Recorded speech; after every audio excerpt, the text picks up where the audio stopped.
నేను మాత్రం కంప్లీట్గా ఒక పెరుగు ప్యాకెట్ యూజ్ చేస్తున్నాను. మీ ఇంట్లో ఉండే మెంబర్స్ ప్రకారం మీరు పెరుగు వేసుకోండి. అది కూడా చక్కగా కమ్మగా ఉండే పెరుగు మాత్రమే తీసుకోండి.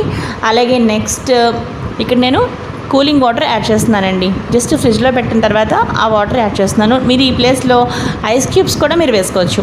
అలాగే సరిపడా షుగర్ వేసుకుంటున్నాను. మీకు టేస్ట్ కోసం సాల్ట్ కావాలంటే ఒక 1 pinch వేసుకోండి. నేను మాత్రం ఇక్కడ సాల్ట్ యాడ్ చేయలేదండి. మీకు ఒకవేళ ఇష్టమైతే వేసుకోవచ్చు.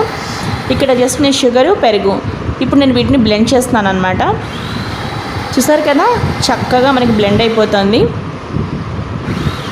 చాలా చిక్కని పెరుగు తీసుకుంటే మనకి చాలా బాగుంటుందండి. చూసారు కదా మనకి లస్సీ ఎంత బాగా వచ్చిందో.